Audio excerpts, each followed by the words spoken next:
William James.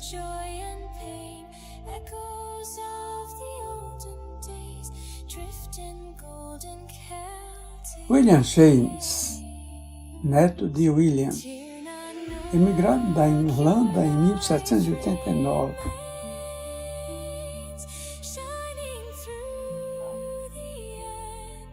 Os Estados Unidos tinham apenas 12 anos como nação independente, enquanto na França explodia a Revolução.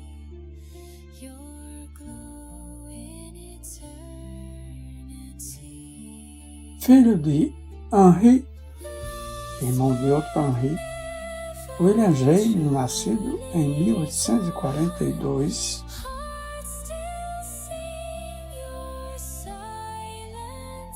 revelou cedo a força da sua inteligência e a multiplicidade de seus interesses.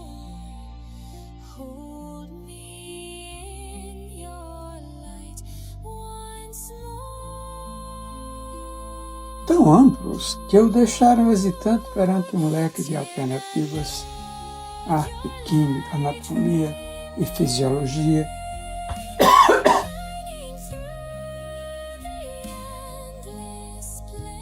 Para não dizer teologia, pela qual sempre se interessou.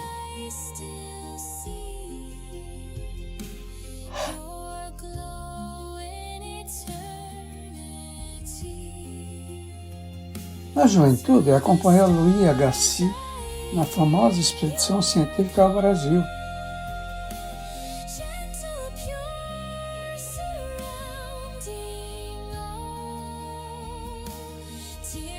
E em 1889, aos 27 anos, formou-se em medicina na Harvard, ainda que sem a menor intenção de exercer a profissão.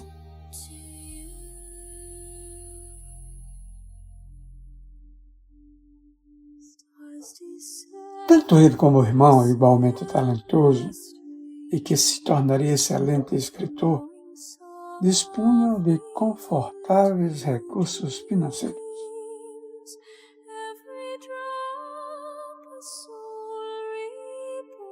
As incertezas quanto à utilização de seus talentos continuaram a persegui-lo, o que, segundo seus biógrafos,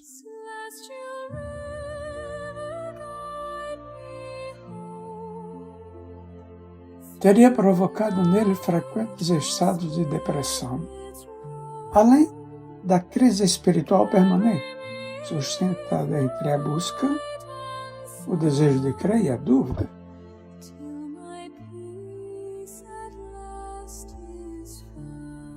Viveria essa atmosfera íntima de incerteza até o fim, aos 68 anos de idade.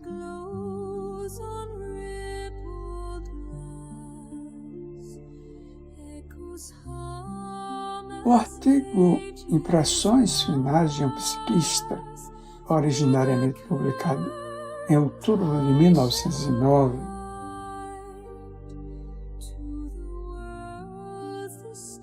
sob o título genérico de Confidências de um Psiquista, no American Magazine. Sob o título genérico,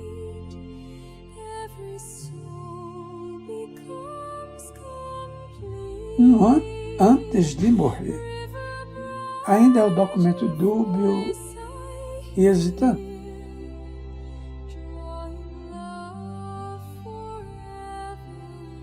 A evidência acumulada acerca da realidade espiritual não conseguira satisfazer a ânsia perquiridora de sua mente.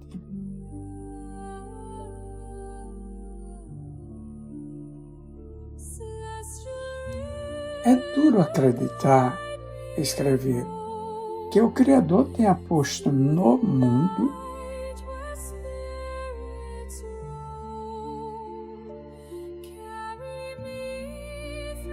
toda uma importante ordem de fenômenos unicamente para desafiar e zombar de nossas tendências científicas.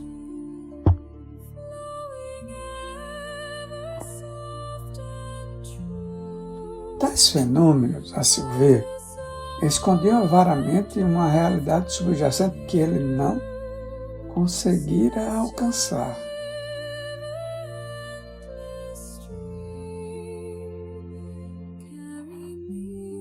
Mas que ali estava, pois era difícil imaginar que em tudo aquilo nada mais houvesse que simples capítulo da credulidade humana.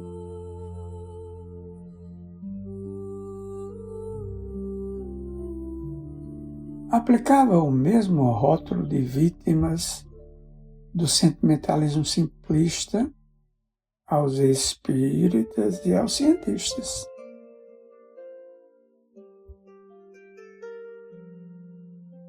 Mas estava convencido de que o médium se comunica com fontes de informações inacessíveis ao comum dos mortais.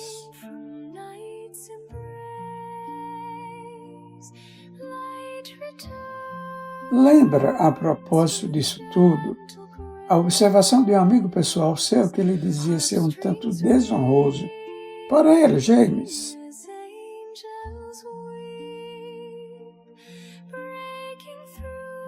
haver patinhado durante 25 anos na pesquisa psíquica sem ter conseguido chegar a conclusão alguma definitiva.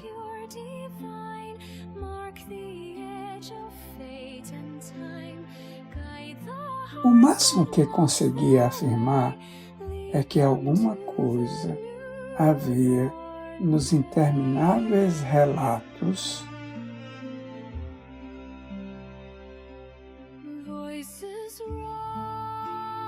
produzidos por inúmeros e respeitáveis pesquisadores, como seus amigos pessoais Frederick Myers, Richard Hodgson, entre outros.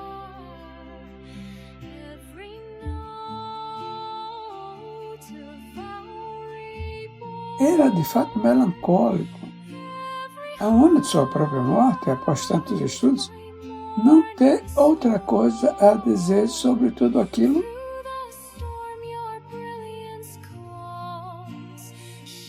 senão que supunha a existência de um reservatório comum de consciência.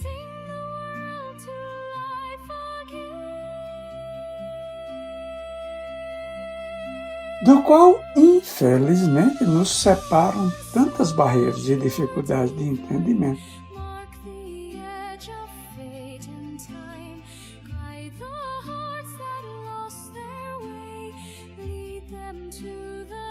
Suas últimas palavras oscilam ainda entre o desalento e a esperança.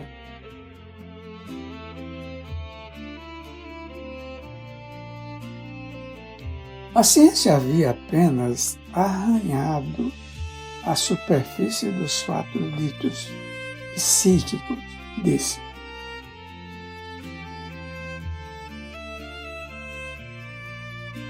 Estou persuadido de que, devotando-se ao seu estudo, se chegará às maiores conquistas científicas da próxima geração.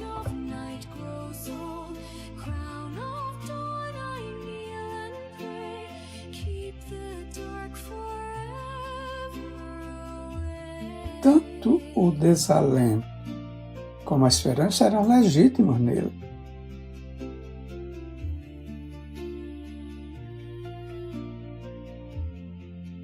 No entanto, escoou-se mais que o tempo necessário para abrigar 2 gerações. A ciência passou dos arranhões às escavações profundas,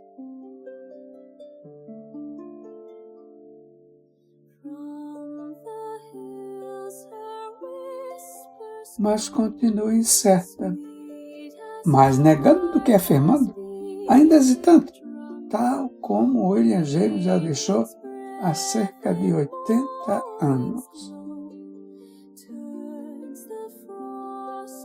Pelo menos, contudo, dele não se pode dizer o que afirmávamos há pouco o Dr. Alfred Binet.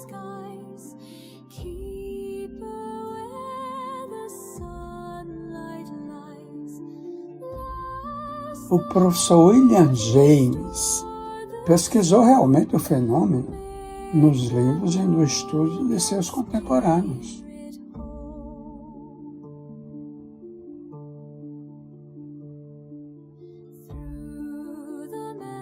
Tanto quanto ao vivo, com médiuns de prestígio como a senhora Piper.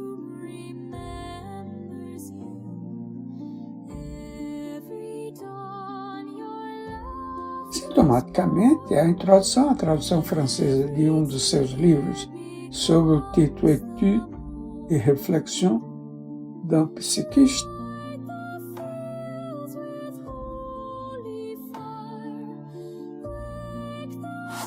de que disponho, é de René Sude, cuja postura perante o Espiritismo é de franca e declarada hostilidade. William James era todo psicólogo, escreve Sude, em 1923.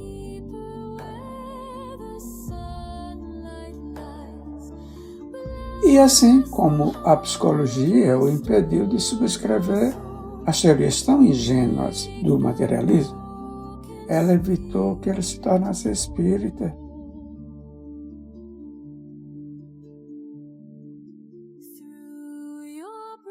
Essa síndrome da alergia intelectual pelo espiritismo tem constituído forte bloqueio ao entendimento e consequente aceitação da realidade espiritual.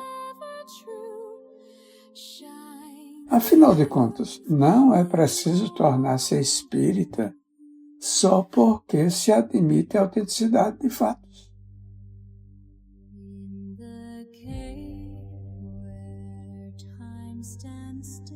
Como existência, preexistência e sobrevivência, comunicabilidade de um componente espiritual no ser humano,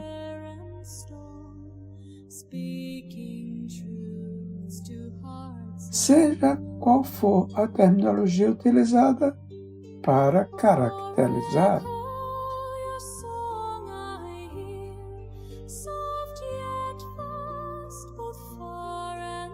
Ou tais fatos são autênticos e não há como rejeitá-los, estejam ou não admitidos no contexto do pensamento espírita.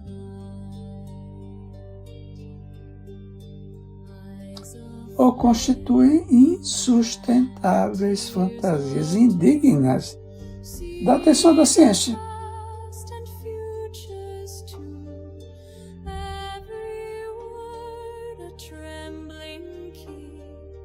Como explicar, nessa última hipótese, o interesse de tantos pesquisadores competentes e responsáveis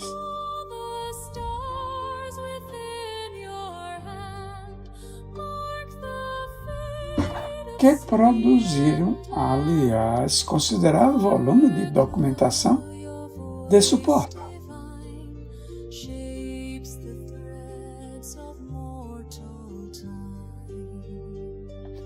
O assunto não é desses que devem ser tratados com emocionalismo.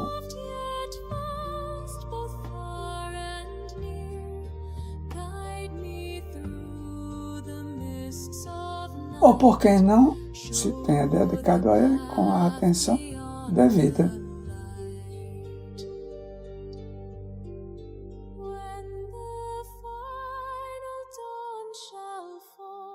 No texto há pouco examinado, William James cita um presidente da Universidade de Harvard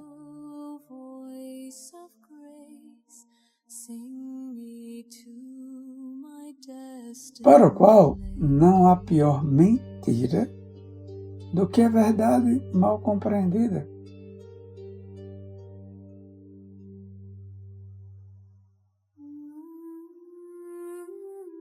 Uma boa frase para encerrar essa pequena introdução ao que ainda teremos a dizer sobre o pensamento de James a propósito da personalidade múltipla.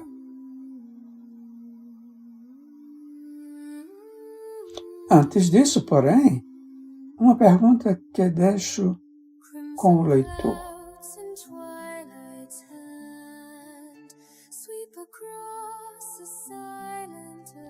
Qual o problema de converter-se o cientista aos postulados doutrinários do Espiritismo, uma vez testados cientificamente os fenômenos que o suportam? Por essas e outras, o eminente professor James, com todo o seu imenso talento e indiscutível prestígio,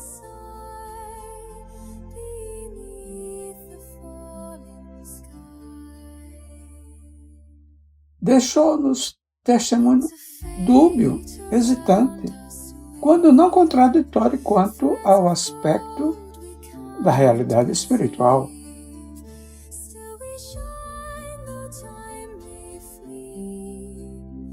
Sua postura é de uma frustrada vontade de crer, expressão, aliás, que usou um dos seus conhecidos papéis, The Will to Believe.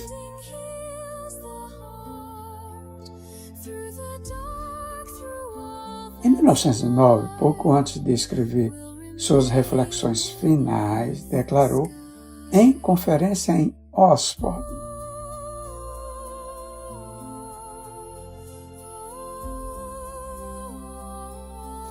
sua firme convicção de que a maioria dos fenômenos pelos quais se interessa a pesquisa psíquica tem suas raízes na realidade.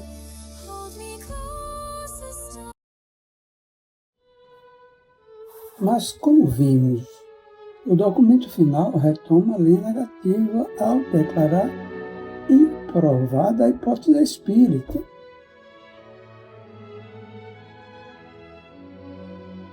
Declarando-se inclinado a considerar a situação como resultante da interação entre as sonolentas faculdades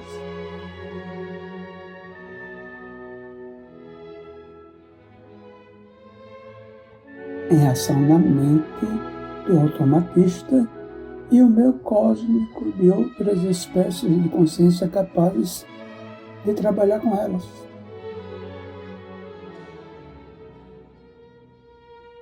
Que outras espécies seriam essas? Preferi não definir.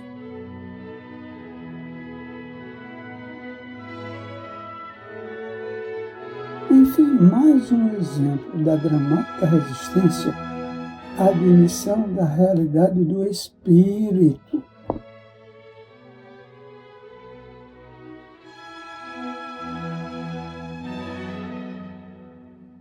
William James e a SPM. Da volumosa obra do professor William James, vamos destacar apenas parte do capítulo 10.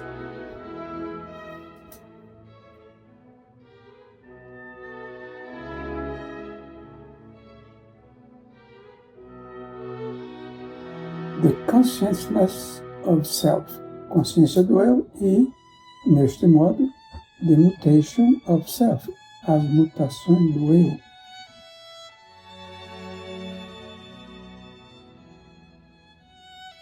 James divide a fenomenologia das mutações de personalidade em 3 segmentos.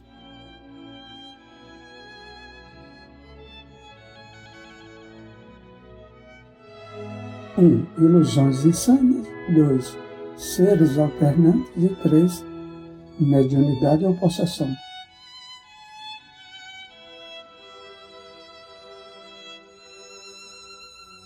Umas poucas observações são aqui oportunas.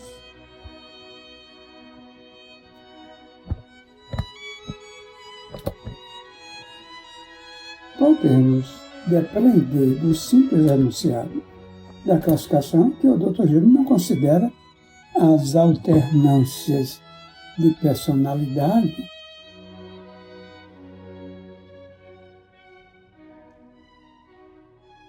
nem a mediunidade ou a possessão como doenças ou, mais especificamente, como insanidade.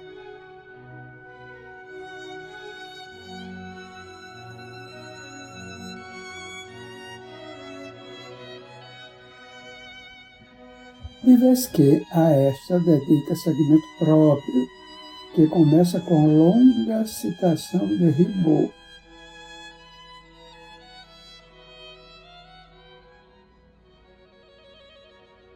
Sacada ao seu livro Maladie de la Mémoire, do qual não dispõe indicações bibliográficas.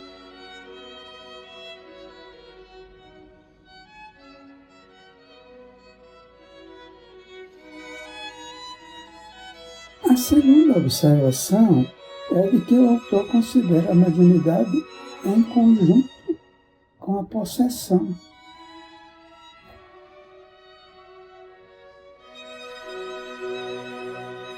Embora haja alguma conexão operacional entre esses dois fenômenos,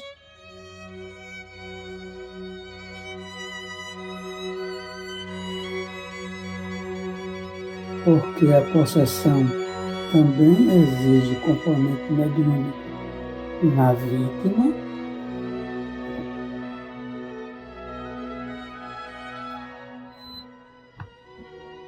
as diferenças são mais expressivas do que as semelhanças.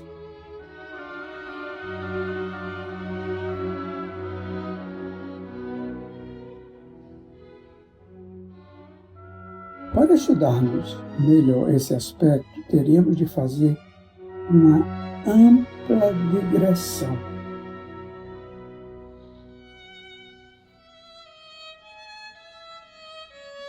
Na qual examinássemos o denso estudo do Dr. Osterreich, Possession, Demoniac and Olivier, o que nos tomaria muito espaço de tempo. Um terceiro aspecto convém ressaltar. O fato de que o Dr. James não hesita em introduzir na discussão o problema paralelo da mediunidade,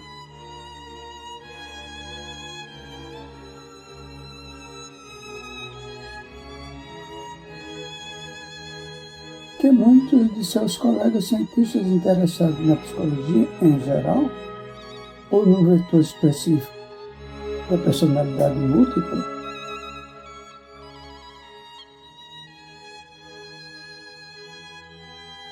preferem liquidar com um punhado de frases apressadas superficiais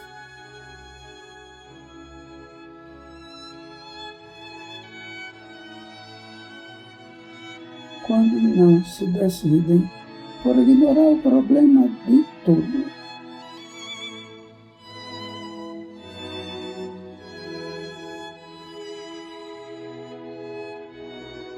James considera os três aspectos em que divide didaticamente a matéria como distúrbios, não taxativamente como doenças da mente.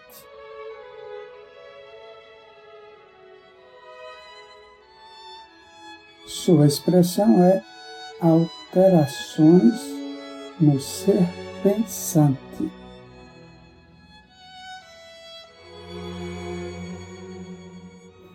Reconhece que a classificação é um tanto arbitrária e que características de uma delas podem ocorrer com as demais.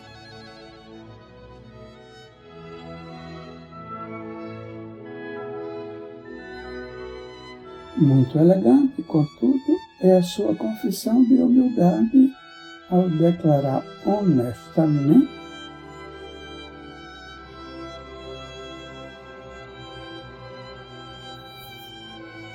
que nosso conhecimento acerca dos elementos e das causas de tais modificações de personalidade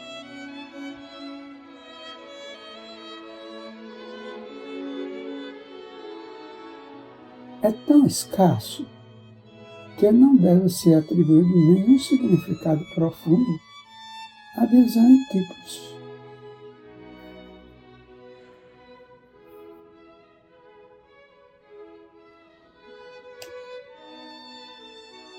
É bom ouvir ou ler observações dessas, destituídas das habituais arrogâncias da vaidade e da autossuficiência dogmática de tantos cientistas e pesquisadores de menor porte do que o Dr. James.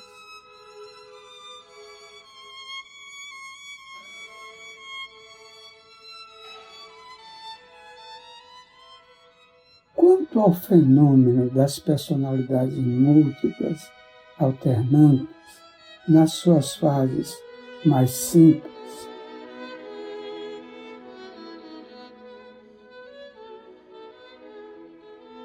diz ele, parecem baseados em lapso de memória.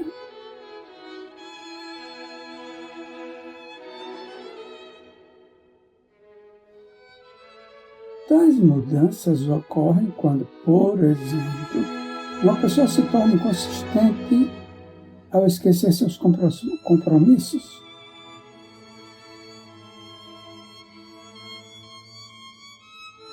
Seus hábitos, seus conhecimentos, sendo difícil determinar-se a essa altura.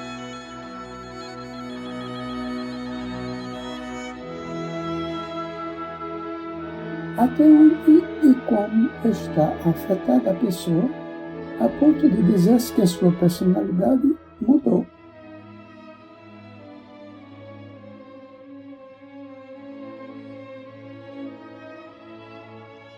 Já nos casos patológicos, a expressão é de James, de personalidade dupla ou múltipla,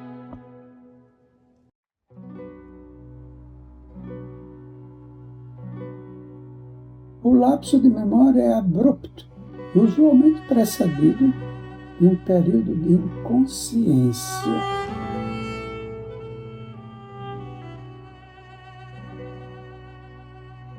Ou síncope, por uma extensão variável de tempo.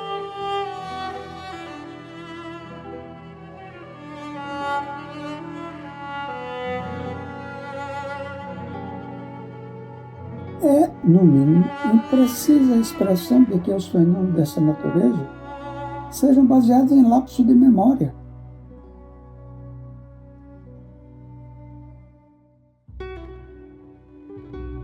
Embora seja essa a pré-condição para que eles ocorram.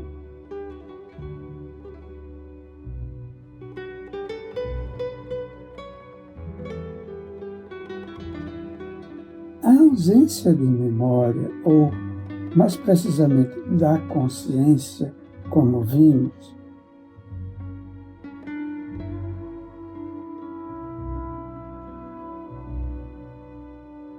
é um dos componentes do processo, não a base ou a causa motivadora.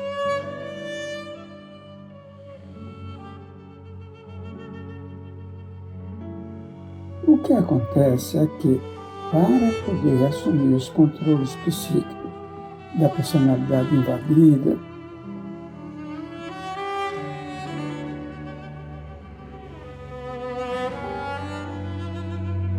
o invasor precisa desalojar o dono da casa de seu próprio corpo físico.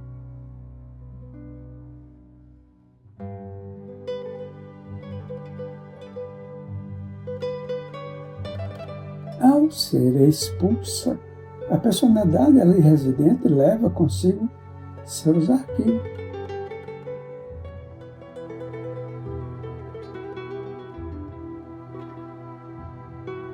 Enquanto sua memória continua a funcionar alhures ininterruptamente.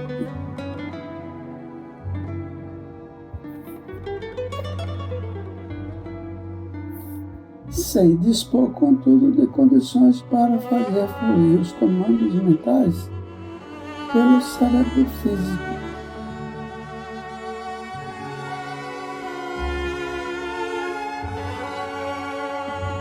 Do qual se acha temporária e parcialmente desligada, enquanto o invasor manipula seus controles psíquicos.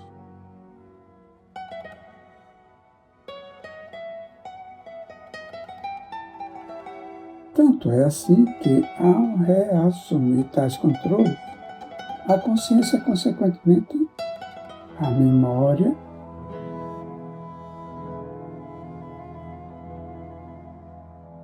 se restabelece no corpo físico, ou melhor, tornam-se presentes nele.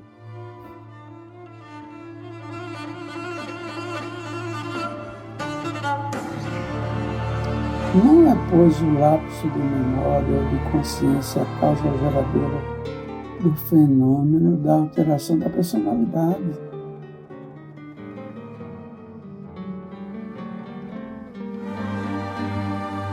Tanto na mediunidade como na SPM, e sim uma vontade consciente exógena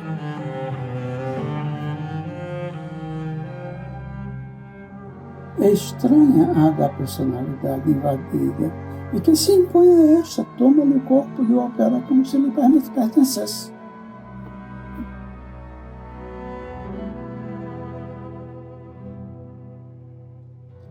Dado que tem à sua disposição os painéis de comando mental,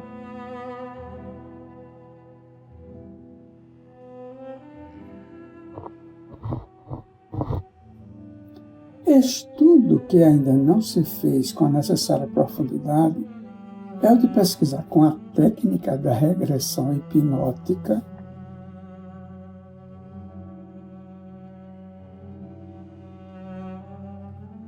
o que ocorre com o sistema consciência-memória por onde andou a personalidade expulsa. O que fez?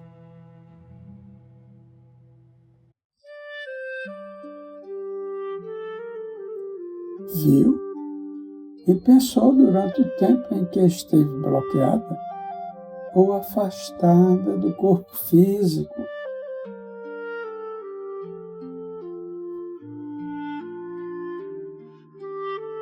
Temos apenas breves referências a respeito desse importante aspecto no qual, ao que eu saiba,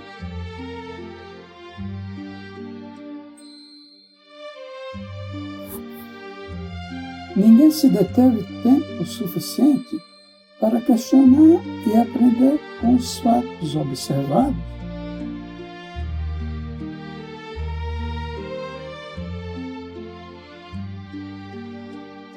Em vez de tentar impor-lhes um modelo teórico pré-estabelecido, ou pior,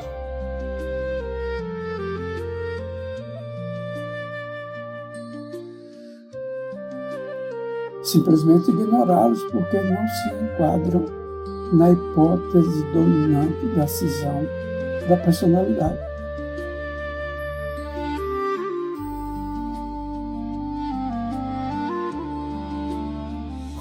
O professor William James examina a seguir alguns dos casos relatados, como o do Dr. Azan,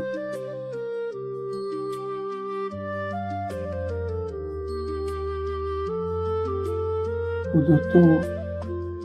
Ver Mitchell, infelizmente não publicado em livro, apenas em papel escrito,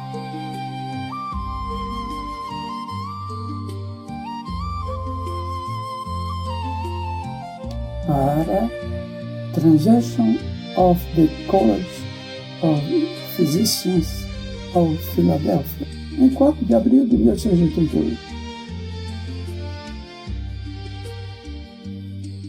E, portanto, de circulação limitada, bem como um relato de Jeanne Gilles Lampierre.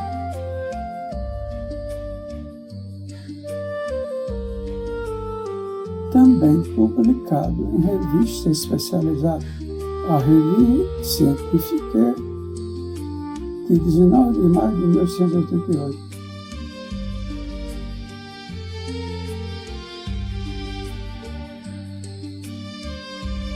Refere-se ainda ao trabalho dos doutores Bourru e Birot, do qual dispõe de um exemplar.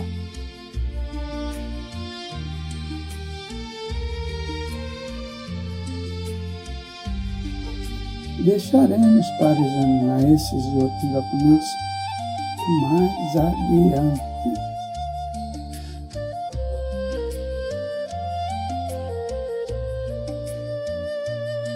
No momento, o que nos interessa é a opinião do professor William James sobre eles.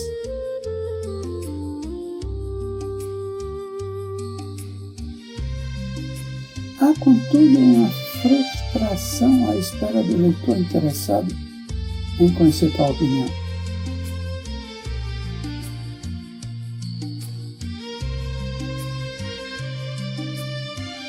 Dado que James limita-se praticamente a produzir um resumo dos relatos médicos publicados.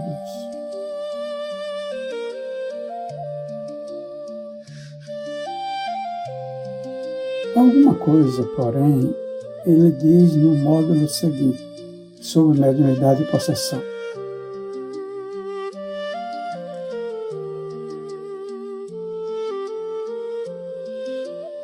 Que resulta em grande interesse para o nosso próprio estudo.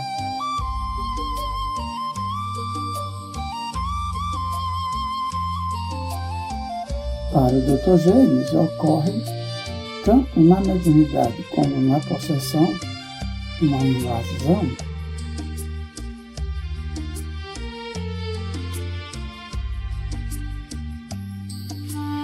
Com rápida passagem do estado de personalidade, dito normal, para o alterado.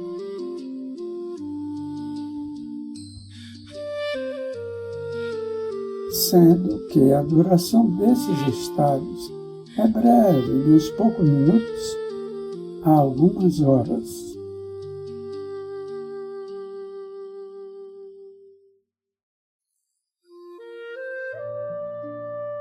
A observação é oportuna e pertinente, no sentido de que identifica similitudes operacionais.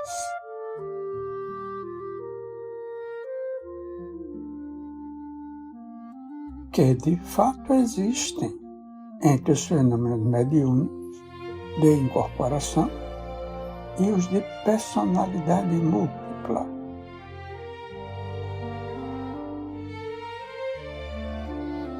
Na realidade, o que se passa aqui não é a alteração de personalidade com perda de memória.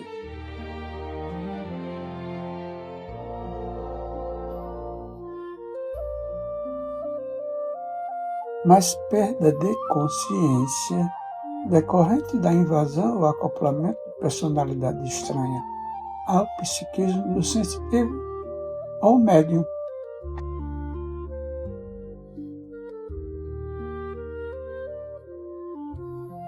Aliás, o Dr. James utiliza-se da palavra invasão, mas não parece admitir que o fenômeno seja provocado por individualidade exógena.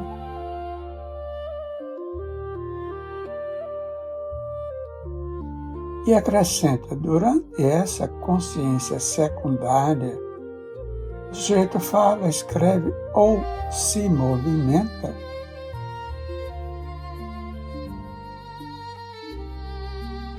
como se animado por pessoa estranha, e com frequência menciona o nome dessa pessoa estranha e conta a sua história.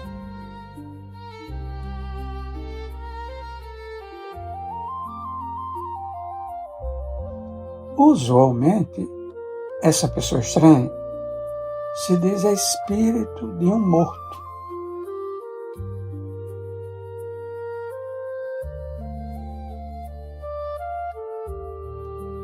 Conhecido ou desconhecido dos presentes, ao passo que o sujeito é chamado médium.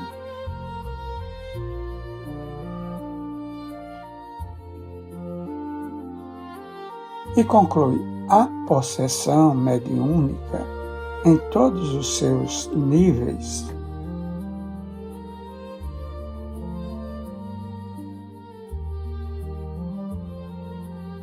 parece constituir tipo perfeitamente natural e especial de personalidade alternativa.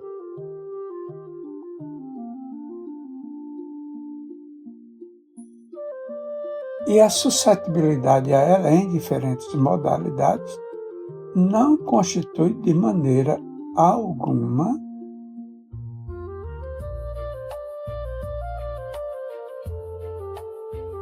faculdade incomum em pessoas que não exibam qualquer outra evidente manifestação de anomalia nervosa.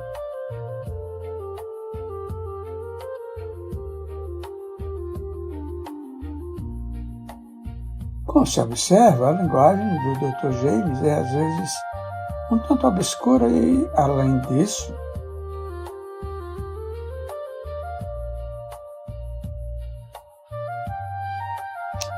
ele parece empenhado demais em não se deixar envolver ou comprometer-se pelo assunto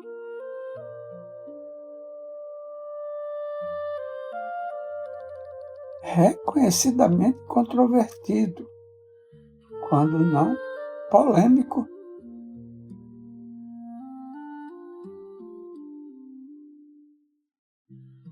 O que parece querer dizer é que as personalidades que se manifestam através dos médiuns não são espíritos, por mais que o digam e contem suas histórias.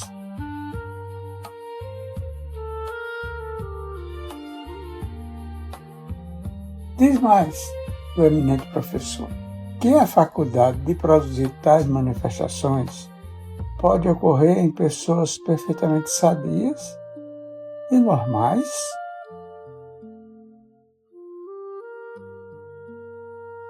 com o que exclui a mediunidade da pecha de doença mental, postura que, entre outros,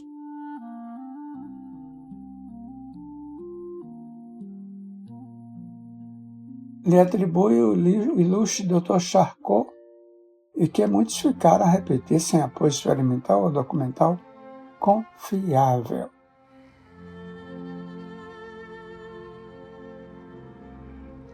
Em outras palavras, os médiuns doentes não são pessoas doentes.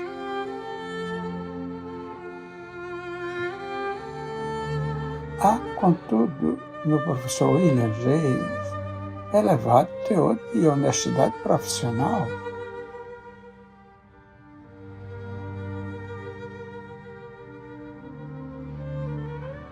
Ele pode discordar e relutar na aceitação de certas realidades óbvias por si mesmas,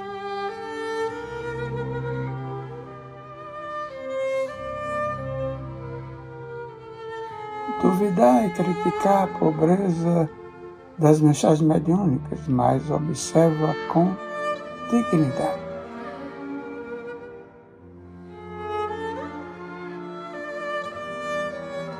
A estranha singularidade está em que pessoas desligadas da tradição espírita agem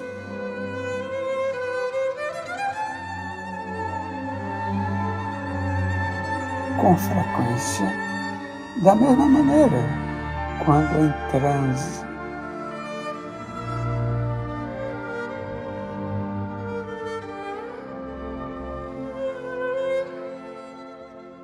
Falam em nome dos mortos, revivem suas agonias no leito de morte, enviam mensagens.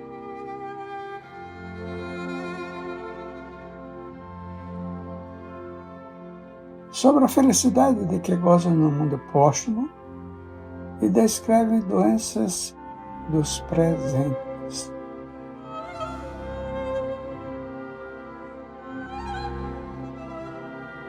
Ou seja, mesmo aqueles que nada têm com o Espiritismo e desconhecem seus postulados elementares,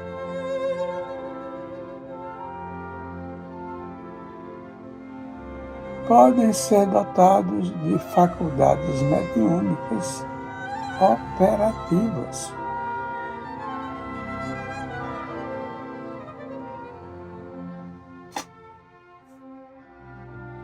E que, uma vez em transe, vão dizer coerentemente as mesmas coisas que dizem os médiuns.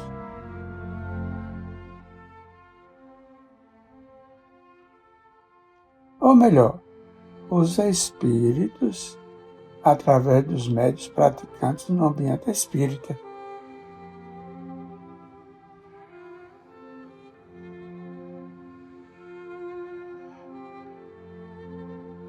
Isso surpreende ao Dr. James, mas não deveria deixá-lo perplexo depois de ter assistido pessoalmente.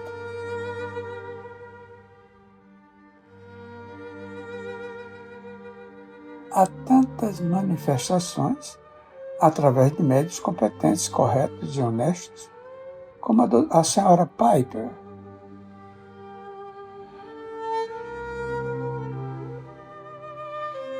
E conversar com alguns de seus próprios amigos e companheiros mortos.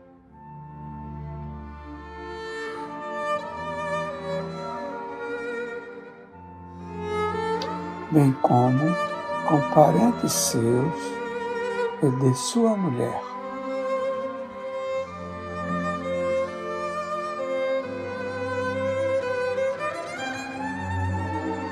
Sem dispor de teoria adequada, além da espírita, para explicar tais anomalias,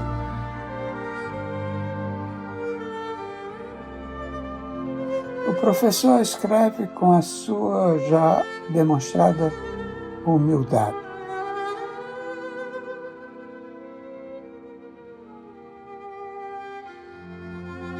Não disponho de teoria a divulgar a respeito de tais casos, alguns dos quais eu próprio assisti inicialmente.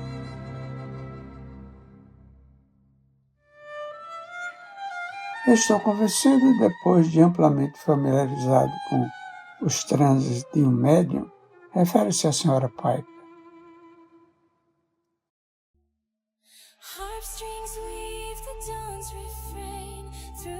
que o controle espírito familiar ou guia pode ser completamente diferente de qualquer possível aspecto da pessoa.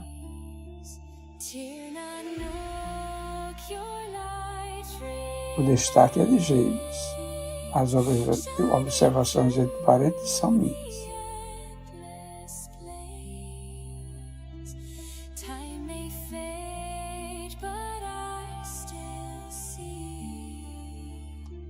Esse é um importante depoimento e deve ser conservado em mente.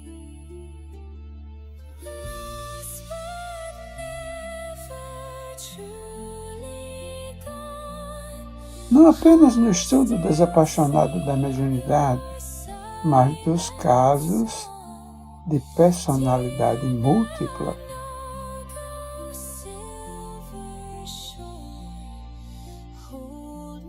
Naquilo em que se assemelham às operações mediúnicas.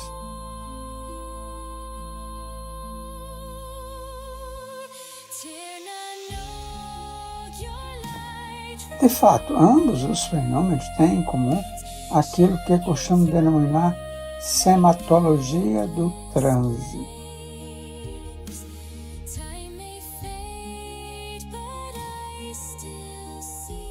Ou seja, o chamado lapso de memória, bem como evidentes diferenças psicológicas, culturais e éticas,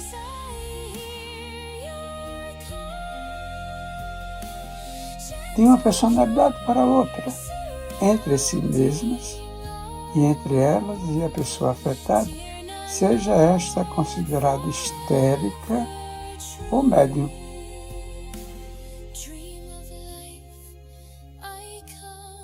Mas o professor James ainda acrescenta o seguinte: registro minha opinião aqui sem suporte evidencial.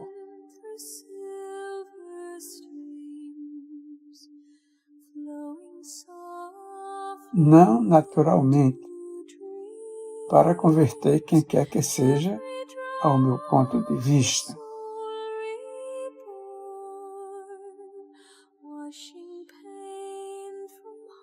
Mas porque estou convencido de que o estudo sério desses fenômenos de transe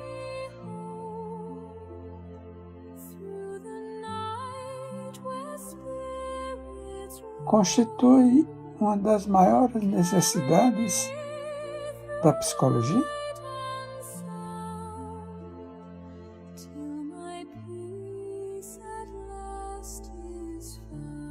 Entendo que minha confissão pessoal poderá, talvez, atrair um ou dois leitores.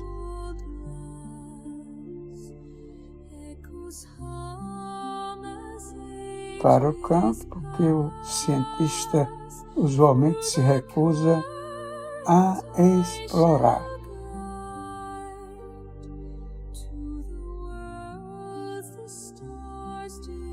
Melhor não poderia ser dito, cumprindo ainda observar que o eminente professor William James, tido como o fundador da psicologia moderna,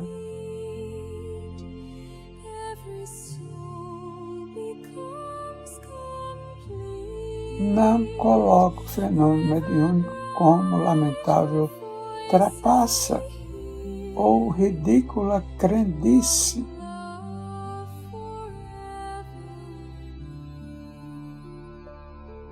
Indigna da atenção de pesquisadores sérios, mas, ao contrário, como uma das mais agudas prioridades da psicologia.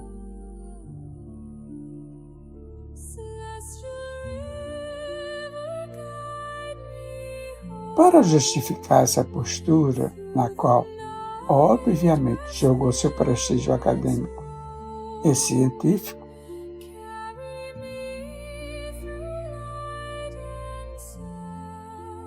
o professor William James expõe resumidamente o convincente caso Lawrence Venom.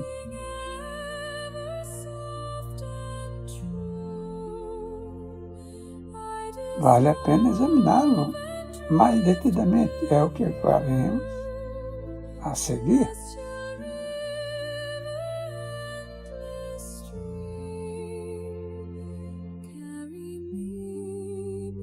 Condomínio espiritual,